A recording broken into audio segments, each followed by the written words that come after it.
Welcome to LYLAS. If you grew up in the 90s, you probably know what that stands for. And by default, this podcast is for you. Welcome to episode 42, rolling along with season 3. Yeah, my husband asked me just a minute ago. He's like, you'll have a theme for the season? I'm like, no. It's like every 20 episodes, we just decided like that's a season. So here it is. Our theme is mental wellness. We're not going to change that. We're Mm-mm. going to keep bringing you information and topics that are related to our mental and physical well being. Yeah, and it's so nice that those things are so intertwined that we really don't have to be too creative with it. Basically, anything goes. Mm-hmm. Ain't that the truth? But today's topic was actually one suggested from a listener. And it, like so many things that we do on this podcast, it just sort of lined up with some things we were going through in our own lives. And so when we were talking topics, we thought, well, why not? So today's topic is a fork in the road. What the hell does that mean? Right? So many different things depending upon what point you are in your life. But as we're approaching the new year, I think that that naturally puts us in a position where we are going to be making decisions, Yeah. about our life, changes that we may want to make within ourselves, within our family, all different kind of things. And so it's totally an appropriate topic. And again, we're trying to be never, I don't know, planned is the right word, but I think that we are, or the universe helps us to be somewhat intentional about what we discuss at certain times. So thanks for that. Yeah, I agree. Because it just sort of happened. I had a fork in my road recently, and Mhm.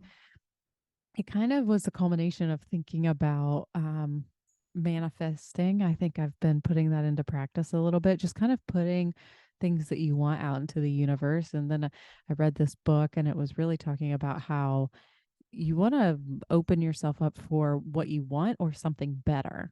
And so I sort of started to practice that.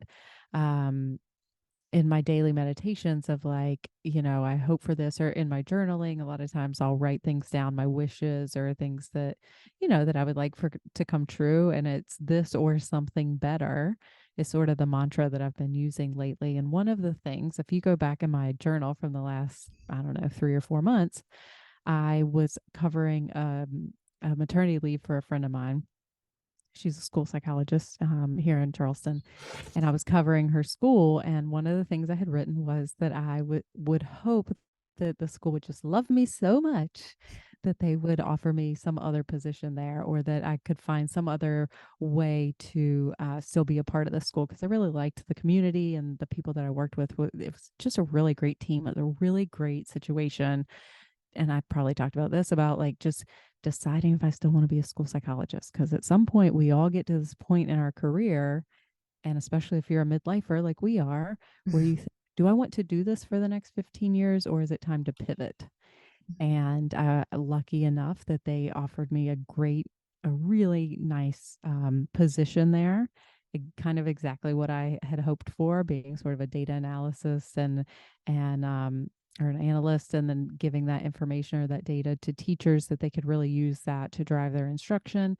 And it was really nice that they presented this opportunity. And then that very same day, uh, a former employer of mine, the lady that hired me right out of grad school, actually, Dr. Thomas, reached out with an opportunity. And so you talk about like a fork in the road. It was one of those, okay, here's what I've been asking for, hoping would happen. And then here's this something else that came to play. And for me, my fork was like, well, I know I like this group of people. I know that I can do this job. It's part time. It's kind of everything that I was hoping for, tied up with a bow on top. Mhm. And I could do this and really, like, give myself exactly what I'm looking for. Or I could take this other kind of like once in a lifetime opportunity and really network with some of the best educators in the country and try a completely different role that I've never had the opportunity to do. And there's a little bit of anxiety that comes with that, right? Because I don't, that this job is completely different. It's not being a school psychologist anymore. And so, that fear or that imposter syndrome sort of settles in, and you're thinking, well, can I do this? And all of these people I'm working with have PhDs and I don't. And so, yeah, I definitely, I have, made my decision at this point, and I am going to go with the opportunity that was presented to me. But yeah, it was definitely a fork and definitely something that I had to do a little bit of soul searching on of like, is it enough to just continue being comfortable? Mm, Because so much of us are just seeking peace and ease and comfort, or at least I am. And but then there's this other part that always wants to be challenged and wants to learn more and wants to, just see what else is out there. mm-hmm, And so you have to really sort of you have to dig deep and really think, all right, what do I really want? mm-hmm, Which one really interests me the most? Which one's the best fit for our family? Um, so I don't know. I kind of delved right into that, but I was just, that's really the fork that I have had recently. And I think we all experience forks in the road at some point, but that one was a big one for me. And I just, decided to go for it and see what's on the other side of this new position. It's exciting. It's mm-hmm. exciting and exciting. And as you always say, your body doesn't know the difference. So, yeah, go for it, right? YOLO, baby. Yeah, that's right. Jump. But that's so interesting that the way that you described the kind of dual opportunities that presented, one being of comfort that was kind of what you asked for, and this other being something so different and intriguing, exciting, and that both can fit. Mm-hmm. Both can fit within our lives and within our dynamics. But what for you was maybe like the tipping point in that kind of decision? Like, what was the thing that pushed you or made you jump? So Dr. Thomas hired me right out of grad school when I finished my degree in school psychology. And to this day, I've always said she's probably the smartest woman I've ever known. She just um, incessantly reads research, and she always is right on the cusp. And, she's worked for the State Department. She's got just a vast um, experience. She's kind of done it all. And honestly, just to absorb her knowledge and be around her and work with her again was the tipping point for me Mm, because I'm a lifelong learner. I've said that all along. I would have stayed in college forever if I could have, just because I like to learn. And and so just to be able to be around her and absorb her knowledge. And when I feel like when someone reaches out to you and says, and somebody that you really have a deep respect for, and they say, I think this would be a great opportunity for you. You're a natural fit for this. It's like I would be an idiot to pass this up. No one else is knocking down my door with something like this. There are a million school psych jobs. I could go anywhere and be a school psychologist, quite frankly. That job's not going anywhere. But these kinds of opportunities don't come along every day. And if you don't seize it, you don't know when you're ever going to get another one or if you'll ever get another one. And then, you might regret that. And the worst thing that can happen is, I hate it. It's a disaster. And, I walk away from it a year from now. Okay. Yeah, I can do anything for a year. So, um, so yeah, the tipping point was really to have the opportunity to work with Dr. Thomas again. I love that. I think what you said was growth. Like it offered you the opportunity to continue to grow. And you do know what a school psych does. You know, the opportunities are always going to be there. The degree's not going anywhere. You've got your name Mm. stamped on it. They can't take it away. So, worst come to worst, could you go back? Sure. Yeah. Um, but the opportunity of growth and just the excitement that comes along with that, especially like you said, and I always cringe, unmeaning to, or whatever, whenever you say we're midlifers, but it's so true. Oh, Yeah. maybe a little bit past that, but um, to make that kind of a transition at this point, I just think that sounds like it feels right. Mm. So Hmm. since you've made this decision, like where are you sitting with it now? Well, I start January 1st, so I'm sort of closing out the year and just really absorbing this time with my kids and my family. We're doing Mhm. some home projects and things like that, trying to spend as much time with my family as I can. my Mm. mom, people that I don't see all the time.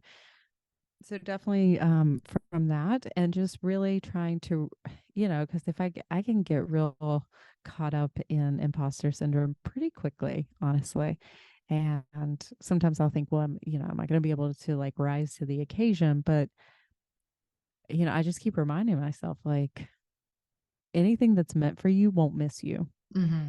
And this clearly was like put, honestly, like kind of like put right in my lap.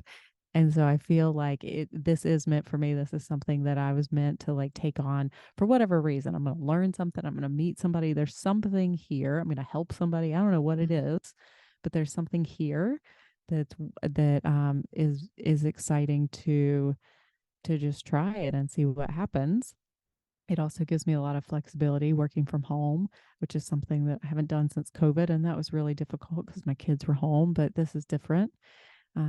So really just embracing that I get a lot of satisfaction from the fact that my husband was like, oh, do you think this is really going to work out? Because I don't, you've worked for a university, everything takes a lot of Hmm. time. So this has been sort of a month and a half in the making. And I just got like my official letter yesterday. And, it just took time. And I think he was starting to um, maybe think that it wasn't going to happen. And I just, I kept telling him just the same thing when people would ask me, what are you going to do next? What's next for you? When I knew that uh, my friend was coming back from maternity leave and my job would be done. Everybody say, what are you doing next? And I'm like, I don't know, but there's something else. There's something else out there for me. I don't know what it is. I'll figure it out. I always do. And so I take a lot of joy in knowing that, like, yeah, sometimes things just work out when you stop trying to force and control things. It's Hmm. pretty interesting to see what unfolds if you just, obviously, I'm not saying you can just like sit back and twiddle your thumbs or like not, but that's the part of, you know, when you build relationships or if you're good at what you do, quite frankly, if you Hmm. invest yourself in your profession, it shows and that carries on. I mean, I haven't worked with Dr. Thomas in I don't know, 13 years, 14 years. Hmm. So, um but she knows, I think in many ways like your reputation precedes Hmm. and so I've always given my career everything I had. And really, I've always done the best that I could with the skills that I had. And I think that ultimately that's what led to this was just being exactly who I am. And so if I can keep doing that and let go of the fear stuff of just being Hmm. around people that are smarter than me, remember that like where's the opportunity in that, right? You get to absorb all that knowledge without paying an institution. Right. The institution is now paying me. How's that turnaround working? Right. Yeah. So I guess that's where I'm at. I don't know if that really answered your question, but Hmm. everybody comes, even if it's not career, maybe you're at a point in your marriage, or maybe you're at a point with where you live. Maybe you want to make like a huge, there's always going to be some fork that's presented to us at different points in our life. And so it's like, how do you make the decision? And it was Hmm. hard. I'm not gonna lie. It was really hard to look at those people that I've worked with for the last 4 months and say, I appreciate everything you've done. I know I told you this is what I wanted, but something else came along, and Yeah. that was hard. And I don't like to disappoint people. I'm a people pleaser through and through. Hmm. And so, I just walked in and told them what happened, and I feel like that was helpful, like hearing it from me and just saying, I do so appreciate it. And I told her, I was like, if this doesn't work out, I'll come groveling back. I'll be right back here asking you for that position again. Um, but the older I get, the more I realize how just letting it out, like lay your cards on the table. Hmm. Don't beat on the bush. Don't try to play some, Jedi mind games. Like just lay your cards on the table. Tell people where you're at, where you're coming from. And 9 times out of 10, people respect that and appreciate people being just honest about where they're at and what they want. Definitely. And I think that's the big thing whenever it comes down to making difficult decisions in our life is we have to know at least a general idea of where we're at with things too. And if it's not where we want to go, I think the most important thing for us to have a hold of are our values. Mm, You know, like what is most important to us that we want to kind of see happen. And even back whenever I was doing clinical practice, and I really liked whenever occasionally I would get the opportunity to talk with because I preferred adults, young adults or, you know, high schoolers. I liked high schoolers a whole bunch, about what career path that they wanted to go on or what they wanted to kind of major in. I was like, well, we have to do some values work. Like, what do you value? What is important to you? And even though that may change over time, that's still a pretty consistent mark.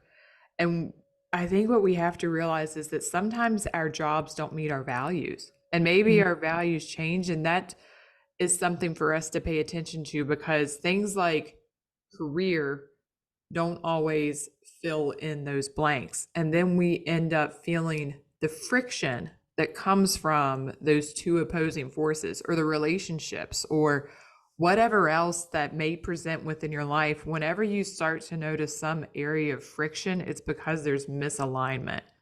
And then going back to yourself and really doing that kind of like hard work where you're doing that self exploration, like, what is it about this current situation, whatever it may be, that is not working for me right now? And I think mm, that that is a helpful place. But then also, whenever you get to that point, like that you were given, where you have these two beautiful things, or even just a new beautiful thing shows up, anytime that you allow the negatives, the self doubt, the big A word of anxiety, or anything to come in, if that becomes your block, then that is your block. It's not the opportunity. You've just mm. almost like self blocked yourself from a potential area of fulfillment, and then just created greater amounts of friction, because now it's not just the environment, it's you then starting that cycle of self condemning, self doubting, regret. I mean, it's almost immediately after you make a decision. If you don't feel like it was a good one, then you probably didn't make the one that was most aligned with what you wanted. Yeah, So, that's fair. I think for me, just I've learned a lot about myself in the last couple of years of I was holding on to something that was comfortable for too long.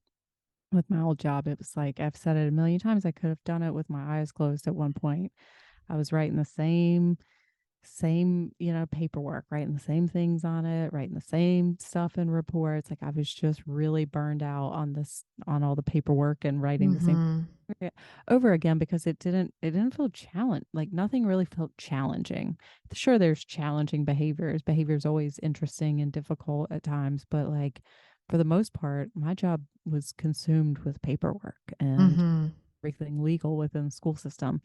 And so it wasn't it was easy, I hate to say, and like comfortable and routine. And so from that aspect, I felt like I was thriving because I had these two little kids, and I had infant and toddler, and I was making it work, but I was not fulfilled in any way from that aspect. And something I've learned since stepping back, and like, I took last year off and I wasn't working up until the spring, and now for the past month I haven't been working. What I have learned about myself yet again is that if I don't have some sort of structure in place to my day, my whole week falls apart. Like before I know it, it's Friday and I'm like, oh, what the hell did I do all week?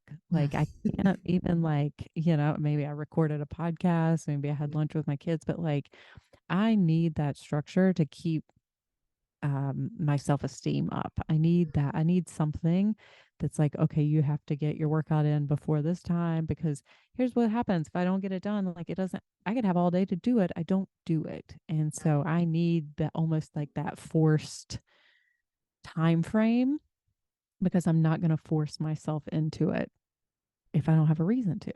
Mm-hmm. And so that's been really eye opening. I was curious how it would go this last month, having been in such a routine. I mean, I was getting up at 4:30 every day. I was like out the door by 7 o'clock. And I slipped right back into my old ways. I'm sleeping into like 6 o'clock. I get up. I might work out before 9, may not, might work out at 4 in the afternoon, may not. Like it's just, I really thrive having specific time frames for things. Mm-hmm. And so, that part of it, I'm really looking forward to getting back to just a structure in my day and having something to do. Like, I really enjoy having a project to work on, Mm, which is exactly what this job is. It's going to be a lot of projects, and that's the kind of stuff I enjoy. mm-hmm. Now it'll be interesting working from home with my husband working from home. We might kill each other over like the last piece of deli meat or something for lunch, but that will be interesting just to see because we've never, both worked from home other than COVID, and that Yeah. was for everybody. So Wow, that's really cool. Yeah, that totally will be a change up for sure. But no, I think that it does come down to embracing new, or at least being willing to take the step to know to do it. And if you always knowing that you don't, no step is forever taken, I guess is a way right, to kind of think of it. that's what I keep reminding myself. But when I walked away from my last job, like that was huge for me. Anybody that knows me knows like that was really hard because I was so embedded in that school environment, or at least that was my perception of that. Mm-hmm. And so that was like a forced fork in the road in some ways because it was like, all right, I've got to do something. Like I am just unhappy. Mm-hmm. And I was able to recognize that. But, I think anybody, like we said, if you're going through a divorce, if you're going through a breakup with a friend, there are so many like kind of forced forks in our road, whether we choose to recognize that or not. Um, you just got to focus on whatever path you choose. Like you've got to focus on what is down the road, not on like that moment, because it's always uncomfortable. You're always going to Mm-hmm. feel uncomfortable changing. Mm-hmm. And initially, or at least deciding to make a change is always uncomfortable at first. It's like, can I do this? Will I do this? What's going to, what if? And you just got to keep focusing on like, but what if it exceeds your expectations? What if, it is Yeah. 1,000 times better than you could have ever expected. That's at least that's what I keep focusing on. Like, sure, this I could crash and burn, and they might have been like, "What the hell did we do?" hiring this girl, or this could lead to something even better. 5 years from now, 10 years from now, who knows? Mm-hmm.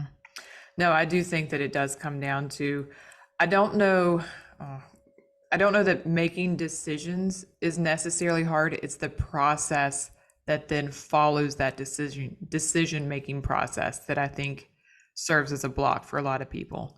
Because there's so many people that you talk to, they're like, oh, I know I should have ended that relationship, or I knew it wasn't healthy, or I knew that the path I was on was not working. These things. You know what the decision is, but then it's the idea of everything that then follows that decision that often serves too as a block in it. And so it's just carefully and fairly thinking about both sides of the coin. Or if you're at a different kind of fork, hell, there might be four directions you can go in. You know what I mean? We Mm-hmm. might be looking at a spoke here instead. Um, but just giving yourself the time and the grace to really be open and maybe even go back to old school ways of decision making, like a pros and cons kind of a thing, Mm-hmm. or just writing down, you know, the possibilities and being fair about it, talking to some good, solid friends about what their thoughts or what their ideas are. And that can really just not only help with insight, but sometimes just kind of going through the writing and the talking process really does help us to see things differently or more openly to help Mm-hmm. out with that whole process. But I just feel like if you have this like gut itch that you should make a decision, you probably should not stay where you're at. Yeah. I Yeah. just I don't know that I've ever seen that really work out well. I mean, perhaps it has for somebody, but really, I don't know. Like if you have an itch to make some kind of change, I know tons of reasons why not to, whatever else, but you have an itch for a reason. Like Mm-hmm. there's something within your spirit telling you that, and I feel like that we have to really tune into that in order to create a different reality. So, Yeah, you've got to listen to your intuition. I was just talking to my son about that last night and mm, how And he was like, well, how do you know what your intuition is? And I was like, well, it's like a voice that you hear. Or a gut feeling that you have. Like when you know something's not right, like you just know it in your gut. And I gave him an example because I could think of one specific to him. And he's like, oh yeah, yeah, I remember that. And I'm like, yeah, that was like your intuition telling you something's not right about this person or this situation. And it makes me feel uncomfortable, or I don't want to, this is, I'm not happy, whatever it is. It's just really leaning into listening to that, because sometimes we continue on doing things that we, at least I mean, that's how I am, and I think maybe not you, but I feel like a lot of our generation tends to, the women in our generation tends to be people pleasers. And so we continue on this path of expectations. Everybody kind of expects you went into this career, you paid all this money to go to school, like you should like see this all the way through. And to start pull back that a little bit and say, well, is that actually what I want, or am I just doing that Mhm. because that's what everybody expects me to do? I think same thing when it comes to a marriage. I'm not one to advocate divorce, as we talked about in previous episodes. I'm a child of divorce, but I truly believe that if everyone is unhappy in a relationship and you've tried all the things, then maybe consider other options. Yeah. Maybe just consider what life could be like, you know, should you choose a different path. And so, but I feel like your gut sort of leads you to that. Like, I have given it everything. I know a couple women that are going through divorces right now, and just following kind of like the roller coaster, because there's Mhm. really no other way to describe it, that you go through. It just sort of, you have to trust yourself, because there's going to be a lot of times when you're on that roller coaster that you're going to second guess your choices. And you have to just trust that when you make a decision, like you've got to go for it, and believe that you made the right decision with the information that you had at the time. Mhm. And so I just, I'm trying to think of like other forks in the road, because I think career is obviously a big one, relationships are a big one. Same thing with like a breaking of a friendship. If you ever had a friendship, a really meaningful friendship dissolve, that's to me like one of the biggest grieving processes I personally have ever gone through. And so again, making like, there's been so many times over the years that I have sort of second guessed or wondered what if, or all the things. But ultimately, I think that you have to believe in the choice that you made, and Mhm. then you have to stick with it and believe in yourself, and that you were listening to your intuition, and this is what's best for now. Mhm. uh, and like you said, nothing is forever. Things can change at any time, but those are, anytime there's any major life change, it always comes with a certain degree of second guessing yourself. Mhm. Yeah, I mean, I think it definitely can for sure. You're like, I can't relate. I've I never second guessed my decision. well, no, I didn't. Probably the That's for sure. choices that you've made, your divorce and your career, I mean, my perception of you is that you have no regrets and I never have did. no regrets. No. Yeah. And Uh, so, but I mean, so to that point, what would you say helped you through those things, or helped you I follow through? I do think that it does come down to I just have a very big sense of like when my gut, whenever my intuition, whenever that voice, whenever the universe, whatever again kind of term you want to put it as being, says that this is it, then it does absolutely no good for me as a human being to argue with that. Yeah. It just doesn't, because then I am living against what I know to be true. And I, as a person, I don't do well when things are incongruent. Whenever I can't, I don't have a poker face. I'm not going to lie. I really hold, again, maybe even as a value, just being very genuine and true to myself. And I do not function, maybe even at all, whenever there's that line right there. And so I just have to, that's why I think that I can make those decisions and not necessarily even have a very thorough plan. but Yeah. that once I've made that decision, then I absolutely have no regret whatsoever. Like I feel very even if some other outside things could look and maybe some of these decisions would have went south or whatever else, and I would have some, pretty serious consequences. I don't know that I would still choose to stay in those situations. I just don't think that I would. Um, but I think, No, and I think most people would agree with you in that sense. mhm. And I think that again, I think I mentioned this in a different podcast. Like I, for whatever reason, latch on to different mantras and like different sayings. And I mean, one of them was from, this musical Rent that I was slightly obsessed with. Well, I mean, Obsessed with. for a bit. Probably still am. But, one of the lyrics from one of the songs is forget regret, or life is yours to miss. And I Mm, just, I mean, as soon as I heard that, I was probably like 14, and I was like, yep, that's that's a fact. yeah. And even like I've said before in clinical practice, whenever I could help somebody almost through a lot of stuff, I won't say anything. There's always that line, but regret was one of them. Yeah. I can't help you through regret. That one's on you because you knew you should have done something different and you didn't. And that gut feeling like maybe you need to go talk to somebody else. Like I would even tell them, I am more than certain there are other professionals out there that are more equipped and capable to help with that, like emotional, like cognitive framework, but I am not one of them. And Yeah. that's me knowing what my lines are. You know what I mean? So, but I don't know that I don't know that I think that way. And so, but that's why I can make decisions that are pretty big life decisions decisively. But if you want to ask me, like, well, what do you want to go to eat? I don't care. You know what I mean? I'm pretty easy going on Yeah. nearly 99% of everything else. But whenever I do something with conviction, it is with 10,000% conviction. We're not just talking like 99 or 100. We're balls to the walls on this one. So, I always think about that. Did you ever see the movie The Notebook? no. Of course you didn't. Of course you did not. Right. I always think about there's a part where he's like, "What do you want? What do you want?" And it's a meme. You'll see it all the time. Mhm.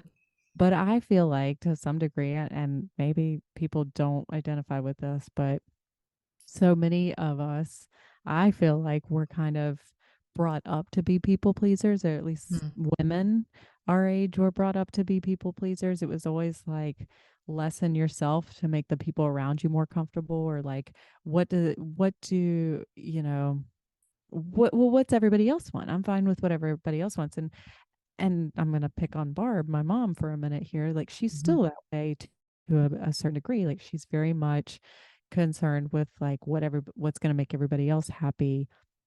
And so she won't just say what she wants, you know? Mhm. Mhm. And it's like I've had to untrain myself in some ways because I am a through and through people pleaser and I don't love that about myself. But like to go back and like retrain myself, what do I want? Let's start there, and then we can figure out how that applies to like my family and like how I can make choices that really benefits everyone in my family, not just me, because it's not like all about me. I get that. But you have to be able to decide like what do I want? What makes me Mhm. happy? And so many women have a hard time saying, what do you want? Whether it's for dinner, whether it's, where do you want to go on vacation? Oh, well, Mhm. whatever, wherever go. And like I said, I'm sure some people cannot identify with that, but for me, that is something that I've worked, hard on, is just like, what do you want? What's going to ultimately make you happy? And a lot of that comes through doing the work, right? The Mhm. meditation, the journaling, like part of my journal practice is writing down wishes just so that I could get used to putting down on paper what the hell I want, Mhm. what are goals that I'm trying to achieve. And so if that's something that you also struggle with, I highly suggest a journal practice of just writing down 5 things, 5 wishes, uh, just so that you have some idea like what is important to you. You said you would initially work with clients on like Mhm. your what'd you say, your Values. values. Mhm. And like some people may not even be able to answer that question. Hmm. And so like writing down, okay, what are my values? What are the most important things to me? What are my live and die by kind of like non-negotiables, those types of things, and making that list so it starts to like inform like, oh yeah, like that is important to me, like retiring early, being fit, um whatever it is, like write that shit down so that you then really understand what do you want, and then when you're presented with opportunities, whatever it is in life, you can help, it'll help guide your decision making because you actually have some idea of what it is you want in life. Yes. And that becomes your security. It doesn't become knowing. It what the future holds. It comes from knowing yourself and the work that you've done to get to that point, which makes it, I don't even know that easier is the right word, but it makes it the flow process not as frictioned whenever you're Hmm. going through it, for sure. No, 100%. It's the work, man. It's always come down to the work. I It wish always there's a coming better back to word. doing the work. I But it know. is because it's not easy. Like I said, it's not easy, especially if you're not in the routine. You get off the routine, it's really easy to get hard on yourself. I was telling my friend Claire this morning, I'm like, I haven't worked out in like 4 days, and that is really unlike me. Like I just can't get in my groove right now. And I was like, but today's a new day. Like I'll start over from day one at any time. Um, but it's really hard when you're not in a groove to do the work. I still meditate every day, but if I don't hit my daily five, I feel like a loser at the end of the day. And I have not been hitting the daily five. And so I'm feeling low this week. I'm feeling, I don't know, not like myself. And That's fair. that is what keeps me going back to do the work. It's like I feel so good when I'm doing these things Mm. that that's how I know it's good for me, because Yeah. I can see the difference from when I don't do these things. Oh, 100%. You can even be in those moments and just be thinking like, "Oh, wow, I'll feel better maybe if I do it later." Or we always put that time on reserve. Mhm. Like I can relate to this. This morning I was I drop off our little at like, I don't know, 7:10, and I go straight to the park to run. And it is not warm in West Virginia. It's not warm in South Carolina today either, I can assure you. Well, oh, I'm not, what it is, what it is. It's The cold cold. is, it's It's cold. it's winter. It's really cold, and then it gets like bone cold because it's wet cold. And Mm. I sit there by this like bowl of a lake that does nothing but have this wind coming through. And I see the glistening ice on the lake. I see the frost on the leaves beside me. And I'm sitting there for like 30 minutes going through, like making out my to do list and everything else. And then at one point I was like, damn it. And I just got out of my car and I was like, let's, shit. You know what I mean? And then just go. And it wasn't but like 2 seconds later, I was like, well, this is so much better than, you know what I mean, than sitting and doing that stuff. But, we just, you're right. There's those moments that come by. And I was thinking, I was like, man, this afternoon it's going to be like 50 and I'll be able to Yeah, do it then. But then I was like, well, that's not going to help because I right. will, by that point in time, found something else to do, or I'll be feeling like ass because I didn't get out here and do it then. And so again, me arguing with myself, I am the only loser that comes out of that outcome. Exactly. I don't Yeah, care what what it is is.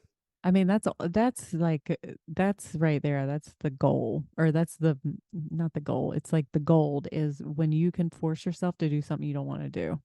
That you're going to be grateful for if you just do it. It Mhm. was like getting my oil changed. I freaking hate sitting at a dealership waiting 2 hours to get my oil changed. Sucks. And I did it yesterday, right? I sucked it up. I went at 8:30 in the morning. I got it done. And it was like, okay, now I feel so much better. I don't have that stupid light flashing on me every time I get in my car. Like, you know, but you have to, like, when you can force yourself to do something you don't want to do. My husband, when he walks out the door at 4:45 a.m. to go to the gym every morning, I'm like, God bless you, sir. It's you. Cause I know, like you said, it is butt cold right now. It's like 36 in Charleston this morning. And That is cold for you guys. You so all must be freezing. seriously, that's a lot. My kids rode their bike today. I was like, put gloves on, you idiots. Come on. Um, but it's just that's where the magic happens when you can push yourself through. And I've done it plenty of times, so I know I can do it. I don't know Mhm. what my problem has been like the last 4 days. Um, but today's a new day. Yeah. And now today I have not worked out, but that doesn't mean I'm not going to. Day's not over. Actually, probably won't. But tomorrow, this bitch is getting back on the horse. Day's a new day. 5 a.m. I'm gonna be up here doing my little workout, and I'm gonna be like, she's back because it only takes one time, and Hmm. then you're back. Yeah. But yeah, it's hard. It's hard when you get off your game. And the holidays for me are always hard. I was thinking about that too, is how I always fall off this month because there's just so much going on. Mm. It's really hard. Your days are jam packed. You can always find something else to do. Um, and I don't know, but that's no excuse. It's time to put myself first again Hmm. and quit worrying about like if all the other things are done. They'll all fall into place if we're doing that. Yeah. It always comes back to that point, too. You know? It does. You got to put yourself first and you got to do the Hmm. work and Hmm. you get to watch the magic happen. That's right. So that is a fork in a road. Even that decision is a fork. That's where if I'm arguing with myself, then I am the only person that's going to lose.